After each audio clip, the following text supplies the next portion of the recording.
You are Locked On Bears, your daily Chicago Bears podcast. Part of the Locked On Podcast Network, your team every day.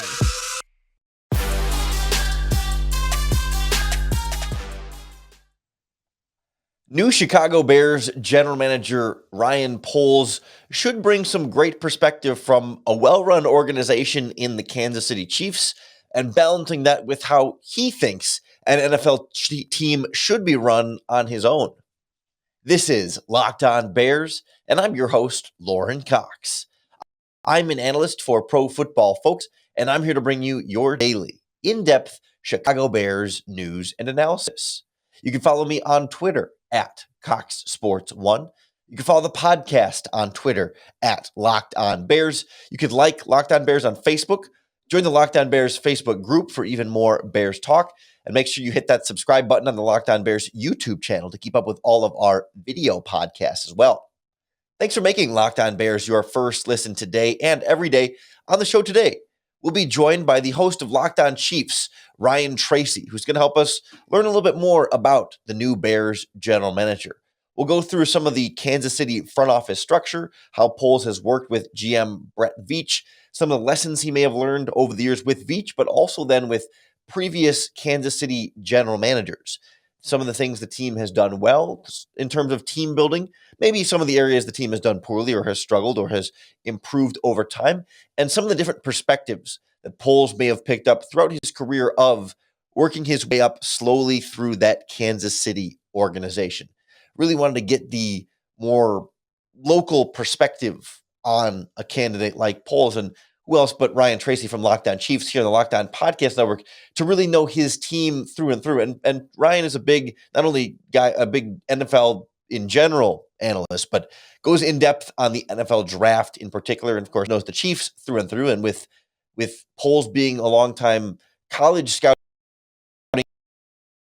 director for really good perspective on some of the ways the Chiefs drafting changed under Poles and some of the things that he has been able to do particularly well in charge of their college scouting department, and how he's sort of seen that change over his years under multiple general managers here. So glad to be able to get Ryan on to break some things down.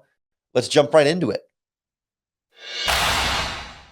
All right, joining us now on the Locked On Bears podcast is Ryan Tracy. He's one of the hosts of Locked On Chiefs here on the Locked On Podcast Network, and he's also the founder of RGR Football. You can watch their videos on his RGR Football YouTube channel as well. He knows the Chiefs in depth. He knows the NFL really well, NFL draft breakdowns as well. Ryan, thanks so much for joining us today to talk about a GM candidate can sometimes be a kind of a difficult thing to know a lot about. So I'm curious to sort of get your take on what you do know about Ryan Poles and what sort of his experience has been in Kansas City.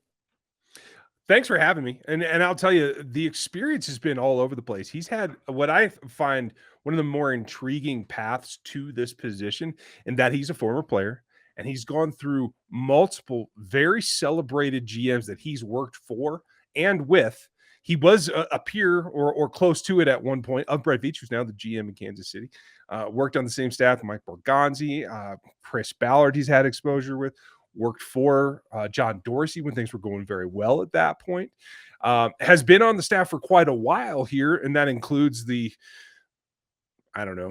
franchise-defining, shall we say, acquisition of Patrick Mahomes. I mean, there's a lot that goes into his tenure in Kansas City. Yeah, let's start with Patrick Mahomes since you kind of wrapped him up there. I believe, if my timelines are correct, that Poles was director of college scouting when they made that decision to trade up and draft Patrick Mahomes at quarterback. Do you remember back to that draft, what the feelings were among that front office? I know there's been a lot of those sort of like inside the Chiefs front office type things, looking back at that, on who was involved in a lot of those decisions. Was there anything you were able to, that you can remember specifically tying Poles in that, or how unified, I guess, was the Chiefs front office in some of those draft decisions? I think it was back and forth for a lot of the draft process, to tell you the truth. It was Brett Veach that was really jumping up and down on tables for Patrick, was sneaking film to Coach Reed on Patrick. So it was very much in that category of one guy holding the torch. But I think as you move towards the draft, everyone else started to circle around. And I don't have any inside information whether Ryan Poles was an early supporter or not. But clearly it is something that in the years since that we've discovered that the way that they go about business there is that it's a very frank and open discussion, as we understand.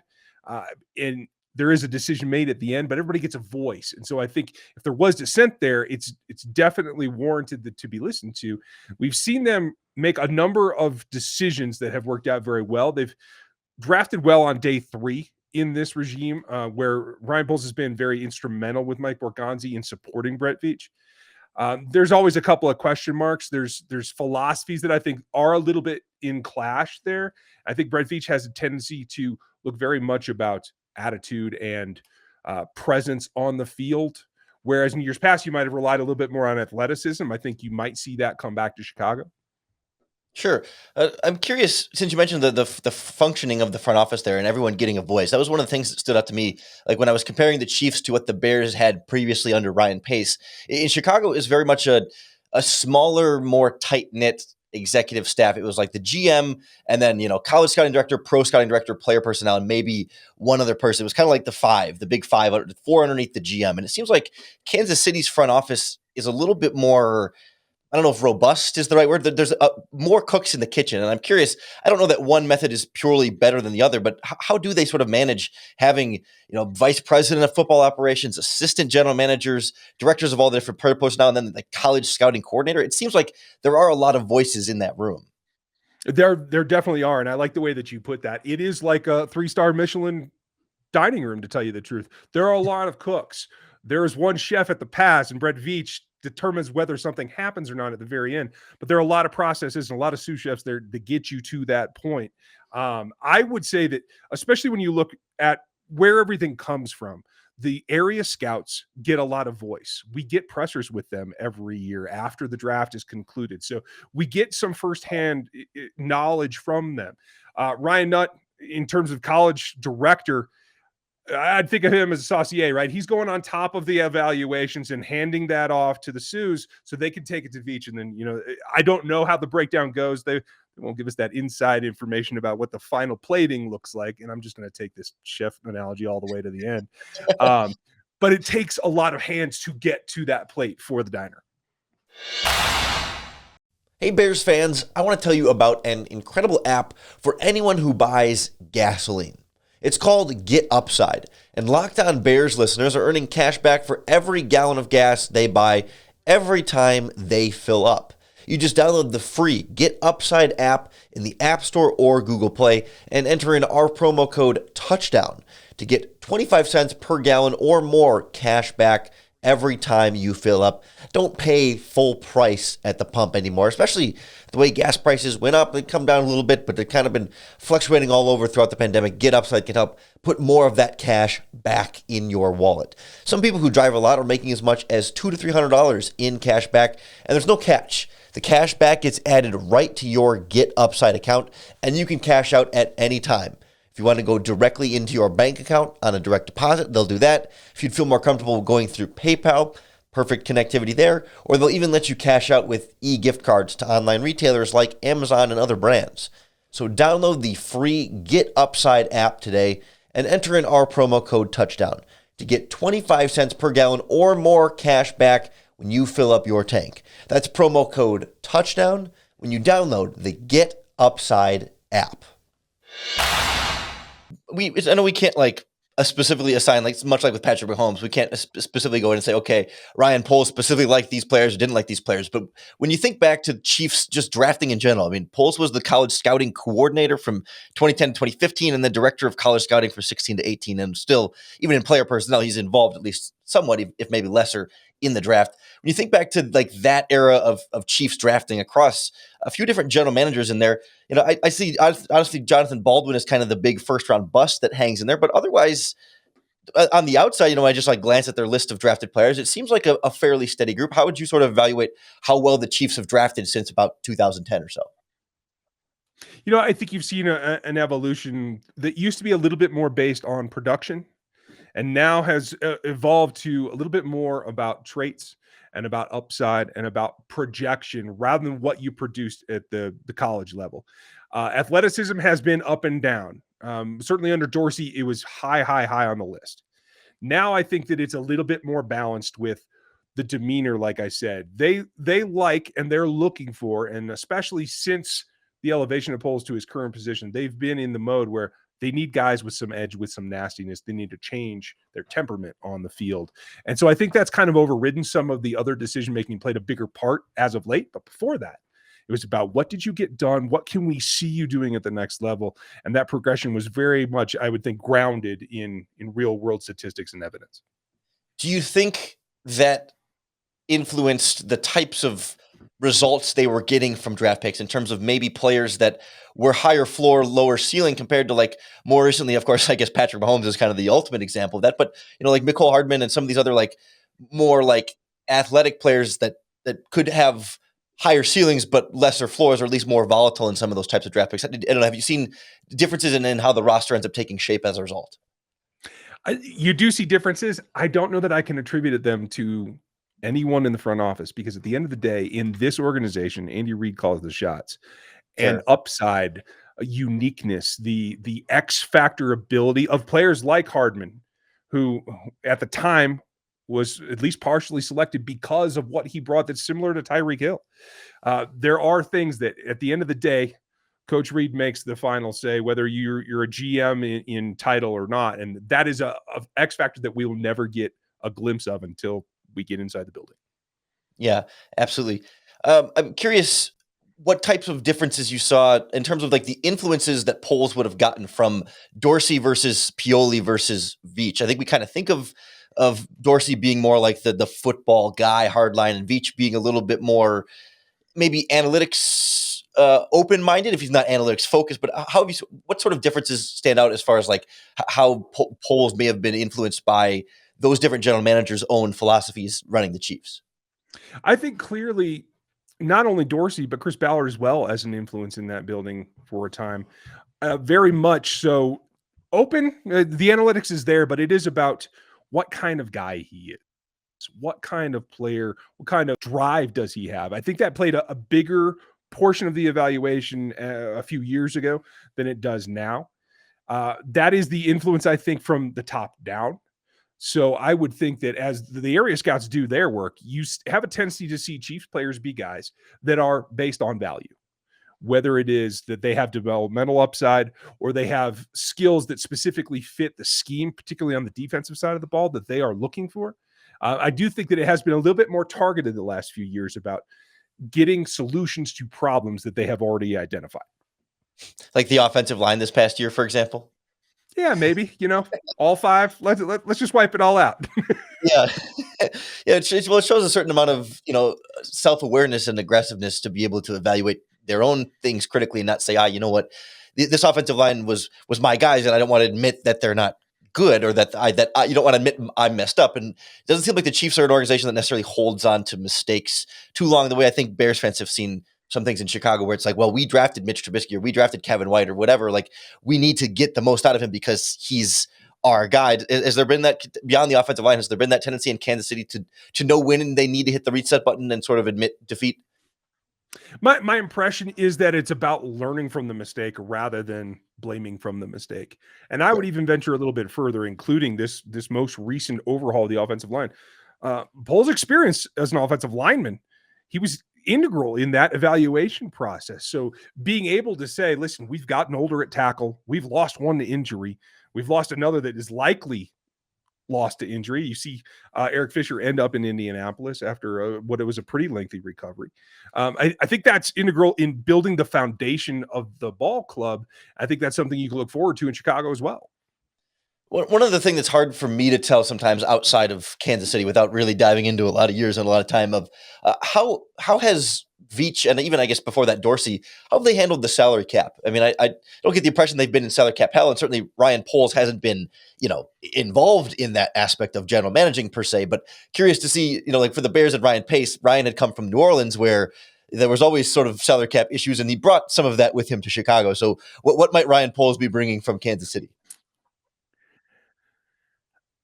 I think what you're going to see him be interested in most is getting a dedicated specific help with that. Brett Veach handles those chores in Kansas City, and I won't say that it's hands off, but he certainly is respected within the building enough that his lead is followed when it comes to structure, timing, etc. When it comes to the contractual obligations, and finding someone like that, I don't think Brett Veach is going anywhere. For those that might get excited about that, finding someone like that for Poles in Chicago, I think is going to be near the top of the list.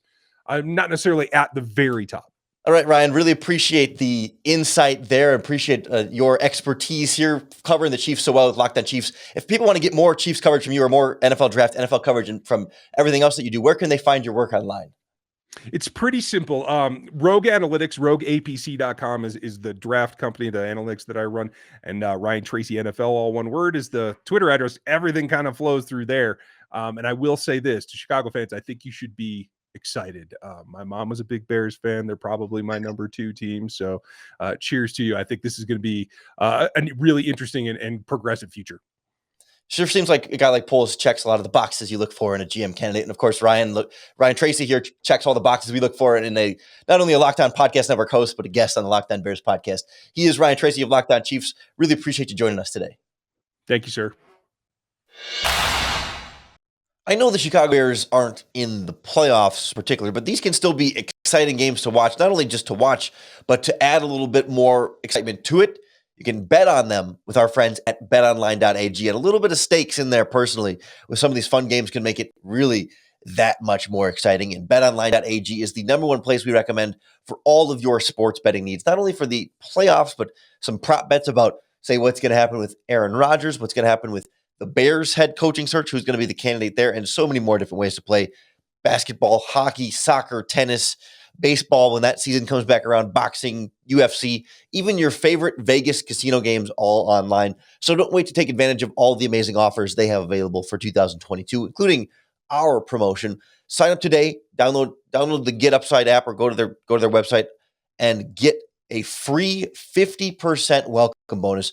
All you got to do is enter in our pro code Locked On, and they're going to give you a 50% welcome bonus on your first deposit. That's them giving you free money to play with at betonline.ag, where the game starts. So while the Bears are full steam ahead now on the head coaching search, Ryan Poles in place, giving this franchise a little bit more of direction of where things are going to go from here. We're not done with the playoffs, right? We have a pair of really exciting NFL conference championship games this weekend, helping us decide who's going to be in the Super Bowl. And so as part of the Locked On Podcast Network, we have local experts covering all 4 of these remaining teams. And I want to turn our attention to those teams and those games now as part of the Locked On Now podcast, putting together a preview for everything you need to go for the NFL's conference championship games. Coming up, Championship Sunday is just days away, and we've got to punch 2 tickets to the Super Bowl. Who will serve as the reigning AFC and NFC champions for the year to come? We'll find out what each team still standing needs to do to earn a conference title on Locked On Now NFL.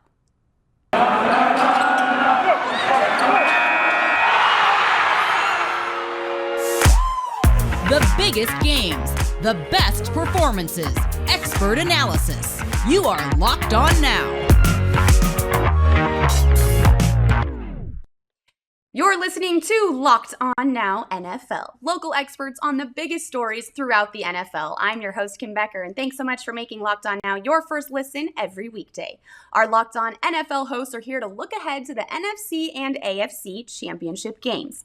Let's start where these teams are trying to get to Los Angeles, SoFi Stadium. They will host the Super Bowl in 2 weeks, but first, the Rams have to host the 49ers for the NFC crown.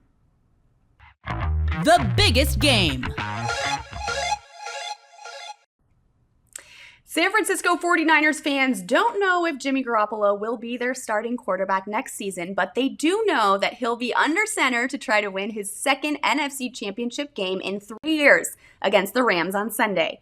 With a chance to remain undefeated against the NFC in the postseason, our Locked On 49ers host says the key to a San Francisco victory is Jimmy G not making the big mistakes that could cost the Niners the whole game. What's good, everybody? It's your boy, former NFL and AFL defensive back Eric Crocker, and I am one half of the Locked On 49ers crew, here to give you your 49ers main key to victory as they travel to Levi South and take on the Los Angeles Rams in the NFC Championship game. All right, I think this game, it begins and ends with the play of Jimmy Garoppolo. Now, if I had to give just one main key victory here, it's Jimmy G. Don't turn the ball over. And if you do, just limit it. So right now, 49ers, the way I see it, Jimmy G, one turnover. That's all we're giving you. Just one. Anything more than that, it'd be trouble for the San Francisco 49ers. All right, so that's going to do it, man. I hope you guys appreciate that. Make sure you guys listen to our show as well. Locked On 49ers, the best show on the Locked On Network podcast. Let's go, 49ers. Win this game this Sunday. Matthew Stafford picked up his first playoff win just a couple of weeks ago, and now he's a win away from playing the biggest football game on the planet in the Rams' home stadium. Our Locked On Rams host tells you how LA gets the veteran QB to the Super Bowl he's chased for 12 whole seasons. Hey, it's Travis Rogers from Locked On Rams. So here is the one key to victory this weekend for the Rams in the NFC Championship game against the San Francisco 49ers. Remember when you used to play with matches as a kid and maybe you'd get away with it once in a while, and a couple of weeks, months, years later, you realize how bad of an idea that was, that you could have burned the whole house down? That was the Rams in Tampa against the Bucs. They were playing with matches. They turned it over way too many times. 4 turnovers in that game. Somehow they escaped. Somehow they beat Tom Brady despite turning it over 4 different times. If they're going to beat the Niners, they simply cannot do that. They might be able to get away with 1. 2 is probably the end of the wrap. And anything more than that, it is absolutely not going to happen for you there. You can check out more about the Los Angeles Rams on my podcast, Locked On Rams, part of the Locked On Podcast Network. It is free and available on all platforms. Your team every day. The Kansas City Chiefs played the Cincinnati Bengals just a few weeks ago at the end of the regular season, and Cincy won. So how do the Chiefs make sure that that doesn't happen again with a trip to the Super Bowl on the line? Our Locked On Chiefs says a combination of learning from the mistakes of that game and keeping the momentum going from last week will add up to a big win. But he has more on the details. The AFC Championship game comes down to 2 things for the Kansas City Chiefs. Can Patrick the Reaper Mahomes continue his run as we saw against the Bills? And can the Chiefs defense and its staff learn its lessons from the last time they played the Cincinnati Bengals? I'm Ryan Tracy from Locked On Chiefs, and that's what it comes down to. You saw an extraordinary effort by the offense, Patrick Mahomes, Travis Kelce, Tyreek Hill, to not only get to overtime, but then win it. They don't need to do that. They have to avoid it, in fact, in order to get this win against a team that is nearly as explosive. On the other side, you have to be careful if you're Steve Spagnuolo or anyone out there on the field on the defensive side of the ball to not overreact to what you saw the last time when Jamar Chase destroyed that secondary on a circus catch after circus catch. Tyrann Mathieu should be back and playing in this ballgame. That helps. You have to adjust and you have to play over the top and you have to try to take Chase and limit him, not take him away, because then you're devoting too many other resources to that and someone else is going to hurt you. I think they're going to play more zone. I think they have to back off and let Joe Mixon hurt them if he can. They'll live with that, and that will get them the win. For more on this game and your Chiefs, check out Locked On Chiefs. We're free on every platform. We're part of the Locked On Podcast Network, your team every day.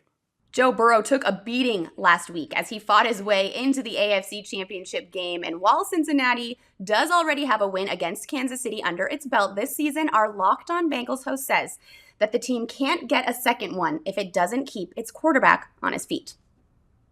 Will the Bengals take down the Chiefs on Sunday in Kansas City and advance to the Super Bowl? Hi again, everyone. I'm James Rapien of the Locked On Bengals podcast, and that is the question going into this epic AFC Championship game between 2 teams that played each other this month. They played each other on January 2nd at Paul Brown Stadium. The Bengals came out victorious 34-31, overcoming 3 different 14-point deficits. I expect Sunday to be a different story. The Bengals can't fall behind against this Chiefs team by 2 scores and expect a rally on the road. But the number one key, protect Joe Burrow. Burrow was sacked 9 times last week against the Titans. He was hit 13 times. And yeah, the offense had 19 points. Well, 19 points isn't going to cut it against Patrick Mahomes. The magic number, 40. If they can somehow get to 40, you feel good about their chances. How do they do that? They keep Joe Burrow upright. If they do that, he can distribute the ball to all of his weapons, including Jamar Chase, T. Higgins, and Tyler Boyd. And the Bengals just might sneak in to the Super Bowl. For more, make sure you check out the free and the only daily Bengals podcast, Locked On Bengals, part of the Locked On Podcast Network. That's a wrap for us here. Thanks so much for making Locked On Now your first listen every day. For more on the National Football League and your team, make your second listen Locked On NFL and your team's Locked On podcast. I'm Kim Becker. This has been Locked On Now, Locked On your team every day. Again, that's courtesy of our friends on the Locked On Now podcast here in the Locked On Podcast Network. If you want more of the Locked On Now podcast, you can find it wherever you get your podcasts, as well as the rest of our Locked On NFL, NBA, NHL, and more, covering all your sports, your team every day. I want to give another thanks to Ryan Tracy from Locked On Chiefs for joining us on the podcast today. Definitely a network strong day for us here on Locked On Bears. We're still here to break down your Chicago Bears every day with some of that in-depth daily Chicago Bears news and analysis. So I hope if you're not already subscribed to the podcast, that you'll hit that subscribe button wherever you're listening right now, or if you're on the Locked On Bears YouTube channel. Appreciate everyone who's been following along, liking and commenting on those videos, or communicating with us here in the Locked On Bears Facebook group. It's a great way to create some discussion and conversation around this team and around this show. And most importantly, I think it makes it that much easier to bear down.